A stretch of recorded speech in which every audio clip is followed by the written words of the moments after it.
In this video, we're going to learn how to create a spike enemy blueprint for you to use in your 2D platformer. So, what you want to do first is right click on your master actor and create a child blueprint class. We're going to rename this to BP underscore spike enemy. Okay. Then we are going to go to our assets that we've created. And basically you want to go to your characters folder, and basically with this particular three sprites, you're going to hold shift, select all of them, right click, go to sprite actions, and then select create sprite, and it will create spike versions of them. Then what you want to do is on this particular one, rename this as spike 1, second one to spike 2, then the last one to spike 3. Okay, so like it's moving up basically. So we're not going to create a actual flipbook of this just because we want to do it in stages rather than a full animation. So that's why we're doing it this way. So then you want to go back to your blueprints and open up your spike enemy blueprint like so. Now we're going to change the source sprite on our paper sprite component to the first spike sprite. Okay, like that. And I'm going to assign this to be a scale of 2 on the X, Y, and Z axis. Alright, like so. And then the other thing I want to do is just make sure with the paper sprite still selected, where it says collision presets, change it from block or dynamic to no collision, because we're going to be using that for the box collider. Then with the paper sprite selected, press the add button and search for box. The box collision, touch your box, keep the name the same, but then I'm going to, in the box extent, change the size down just so it matches just to the point where the actual spike is on this enemy. So I'm going to change this to 4 and then keep these as 5 like so. Alright, and yeah, I think I'm happy with that box collider like so. Okay, now what we're going to do next is set up the animations within this blueprint. So we'll keep them as they are for now, but just underneath I'm going to create a custom event and call this one spike attack like so, and then I'm going to create another one and call this spike reset like so. Okay, so we're going to do our spike attack first.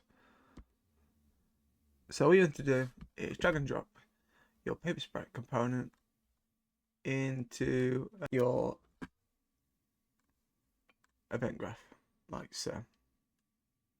Alright, then you're gonna drag out from that paper sprite and search for set sprite. Okay, then on this new sprite where it says select asset, I'm gonna assign search spike 1. Okay, and then I'm going to duplicate this another 2 times. Okay, the different stages. Let's do a bit of space in between. So this is going to be spike 2, and the last one's going to be spike 3 like so. Then in between I'm going to add a delay node. Then I'm going to change the first duration to 0.5, and then second delay is basically like how long until you want that spike to be active, essentially. Well, until it becomes active. So I'm going to set mine to be just a second, but again, you could make that a bit longer if you wanted to. So it's going to be like essentially like peaking this first duration to give the player that signal like, oh, it's about to become active, and then it's got an actual second until it will be. So to make the collision be off and on at a certain point, I'm going to drag and drop my box collider just after this last set sprite. Search for set collision enabled, and then make sure that instead of no collision, it is a collision enabled query and physics, like so. Then all you want to do is select all these nodes that we just added, Control C, then Control V again, and then connect this to the reset custom event. But then essentially we just want to do the opposite of what we've just done. So you can keep the middle one as spike 2, but change the first one now to spike 3, and then the last one from spike 3, spike 1.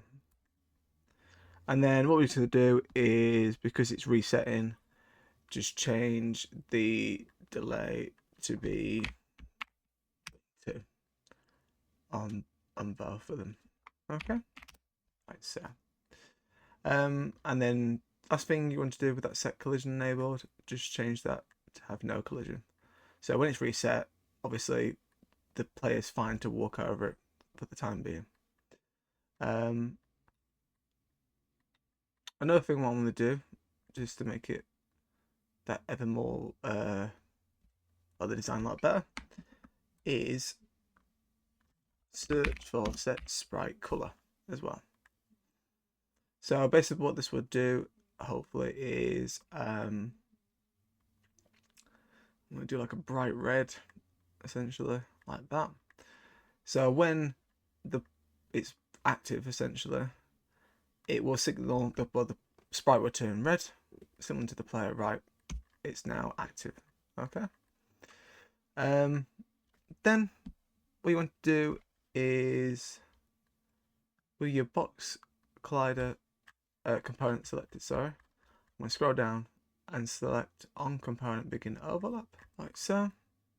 Then out of other actor, search for BP_player. So we're going to cast to that, essentially. And then we're going to search for apply damage. And then I'm just going to make this base damage to be assigned as 1. Alright. Obviously, if you want to add a full health system, which we'll kind of look at later on, you can set your own damage values depending on how much health your player actually has. But let's say we've got 3 lives. This will do 1 heart, essentially. Okay. So that's for that ready. And then the last thing you just want to do is I'm going to move these to the side. Bring my begin play down. And then what I'm going to do is basically make the animation start on begin play. So what we're going to do is search out of begin play, spike attack, then delay. So this first delay is basically the total of your spike attack. So as you can see, I've got 0.5 and then 1. So that first delay is going to be 1.5 for the delay. So obviously if you change it, make sure you update this first delay. And then I'm going to copy and paste again for another delay. Add a spike, my spike reset. So we're calling into that one.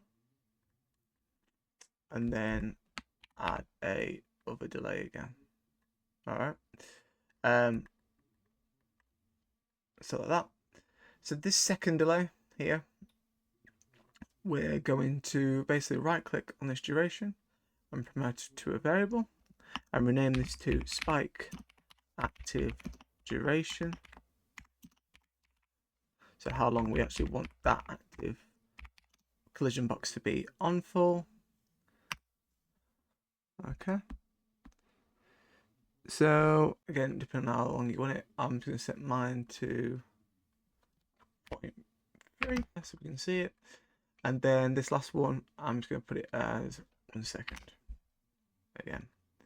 And then what we want to do is loop this back over like that. Okay. And then I'm just going to move it up so I can add a point there. And then I'm going to add another one there and just tidy that up a bit. Okay. So we can actually see that loop. So that's all pretty much set up ready for you.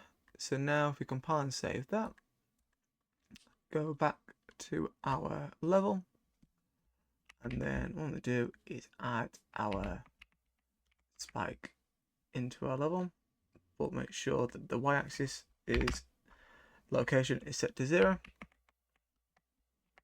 I'm happy with that where that is.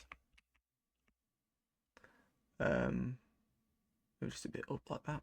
There we go.